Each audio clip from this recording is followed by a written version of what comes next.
मुख्यमंत्री और उप मुख्यमंत्री के बीच में तालमेल नहीं है। नहीं तो 1.5 साल हो गया अभी तक या तो मुख्यमंत्री प्रेस कॉन्फ्रेंस करते हैं या उप मुख्यमंत्री करते रहे। पहली बार डीजी बस्तर में बीजापुर में आज प्रेस कॉन्फ्रेंस करने जा रहे हैं। इसका मतलब ये है या तो विष्णुदेव साय विजय शर्मा को बर्खास्त करे और नहीं कर सकते तो खुद इस्तीफा दे।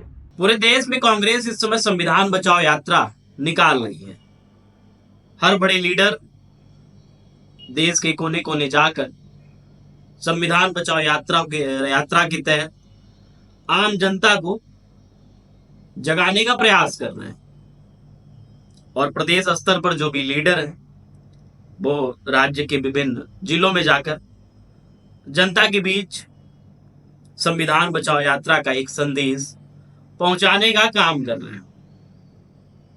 इसी बीच कल प्रदेश के पूर्व मुख्यमंत्री भूपेश बघेल कोंडा गांव पहुंचे हुए थे, जहां पे उन्होंने जनता को संबोधित किया और एक सर्किट हाउस में बकायदा मीडिया को भी संबोधित करने का काम किया, जहां पे उन्होंने मौजूदा राज्य सरकार पर जमकर हमला बोला।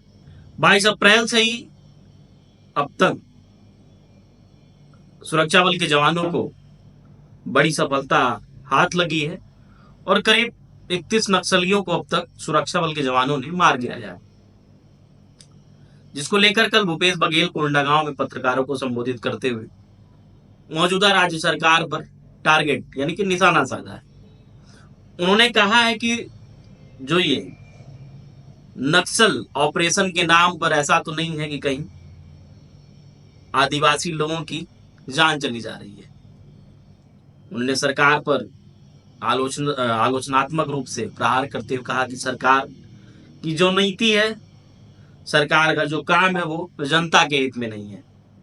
तेंदुपत्ता को लेकर भी उन्होंने सवाल उठाया कि अमूमन 15 से 20 दिन तेंदुपत्ता का जो भी कार्यक्रम था वो चलता था तौल का, और अब 2 दिन में ही तौल का कार्यक्रम खत्म हो जा रहा है। इसके बाद उन्होंने मनरेगा को लेकर बड़ा सवाल किया। उन्होंने कहा कि हमारे समय में हमारी सरकार में करोड़ों रुपए हर जिले को मनरेगा के तहत जाता था, जो अब 10 से 20 लाख रुपए में सिमट कर रह गया है। और कहा कि सुशासन की जो सरकार है उस सरकार में किस तरीके से आपराधिक घटना और अपराध का ग्राफ बढ़ा है वो भी किसी से छिपा नहीं। बकायदा उन्होंने करीब 15 मिनट तक मीडिया के हर सवालों का जवाब दिया और सरकार पर जमकर हमला बोला। सुनिए क्या कुछ कहते हैं सूबे के पूर्व मुख्यमंत्री भूपेश बघेल। कि मुख्यमंत्री और उप मुख्यमंत्री के बीच में तालमेल नहीं है।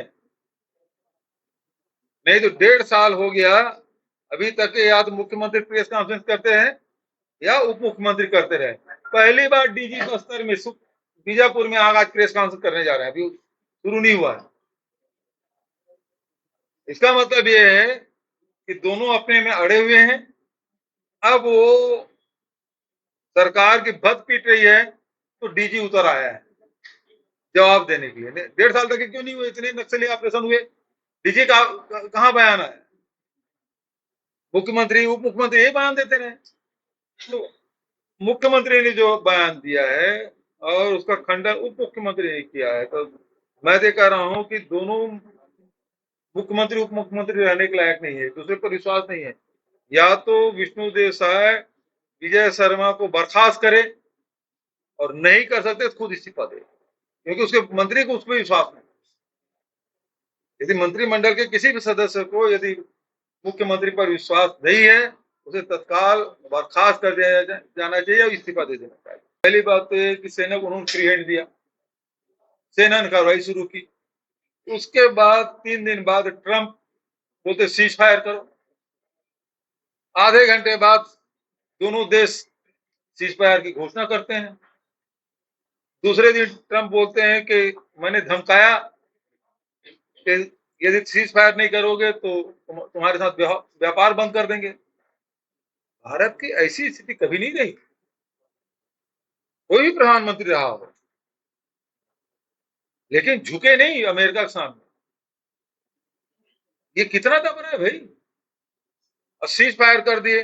मैंने सवाल पूछा, भाई आतंकी हमला हुआ, 26 लोग मारे गए हमारे देश के, मासूम लोग मारे गए, निर्दोष लोग मारे गए, और उसी को बदला लेने ऑपरेशन सिंदूर की शुरुआत की आपने। वो 5 आतंकी कहाँ हैं? जो लोग ये सवाल पूछते हैं मुझसे या हम कांग्रेस से कि मुंबई में आपने क्या किया, मनमोहन सिंह के बारे में टिप्पणी करते हैं, यही उस समय मुख्यमंत्री थे मोदी जी, वहां आगे दूसरे दिन प्रेस कॉन्फ्रेंस किए थे, उस प्रेस कॉन्फ्रेंस का निकाल लीजिए, उसमें उन्होंने क्या कहा था। लेकिन मैं ये कहना चाहता हूं, मनमोहन सिंह जी सरकार में मुंबई में तो तत्काल एनएसजी उतार दिया गया था, जितने आतंकी वो मार दिए गए थे, और एक आतंकी पकड़ा गया कसाब, उसकी फांसी हुई थी। और यहाँ प्रधानमंत्री जी वहां एनएसजी उतारे, यहाँ प्रधानमंत्री आप देखें पहलगाम में किसको उतारे, होम मिनिस्टर को, और आज तक के वो आतंकियों के नाम तक नहीं मालूम, पकड़ा जाना दूर, कार्रवाई होना तो दूर। देखिए एक चीज है, वहां तो पूरा सेना चारों तरफ था, 300 किलोमीटर दूर है पाकिस्तान का बॉर्डर पहलगाम से, और वहां 5 आतंकी थे। सेना को या पैरामिलिट्री फोर्स क्यों उसको घेरने का आदेश नहीं दिया? एनएसजी क्यों नहीं उतारा गया? क्यों पकड़ा नहीं गया? सवाल तो ये इस बात का। और फिर ये कहते हैं कि हमने खुले छूट दे रखी है, सेना को फ्री हैंड दिया है, और दूसरे दिन सीज फायर के उसी रात को 8 घंटे बाद ड्रोन से हमला होता है। तो जवाबी हमला क्यों नहीं दिया प्रधानमंत्री जी, बताएं। ये सवाल सेना से नहीं, सेना ने तो सटीक वार किया, आतंकी जो ठिकाने वहां पे वार किया। लेकिन सवाल इस बात का है कि आपने वो फ्री हैंड दिया था, उसको विड्रॉ कब किया? और दूसरे दिन पाकिस्तान ने उसी रात को जो ड्रोन से हमला किया, चुप क्यों बैठे रहे प्रधानमंत्री? हम चुप नहीं बैठेंगे, आपने उसका जवाब क्यों नहीं दिया? सवाल तो प्रधानमंत्री से। अब वो तिरंगा यात्रा निकाल रहे हैं। ऐसा होता है क्या कि क्रिकेट का मैच हो, कबड्डी का मैच हो, फुटबॉल का मैच हो, जीतने के बाद तुरंत जश्न मनाते हैं कि 3 दिन बाद मनाते हैं? आपकी जीत हुई है तो जबरदस्ती आप तिरंगा यात्रा निकाल रहे थे ताकि अपनी कमजोरी छिपाने के लिए। हमने तो पूछा कि भाई जो शिमला समझौता इंदिरा जी और भुट्टो के बीच में हुआ था कि भारत और पाकिस्तान के बीच में कोई तीसरा देश नहीं आएगा, है ना, 2 ही देश के बीच बैठ के बात होगी। अब वो अमेरिका तीसरा देश आ गया है, तो क्या पुरानी संधि खत्म हो गया? पुरानी जो नीति वो बदल दिया आपने? सवाल इस बात का।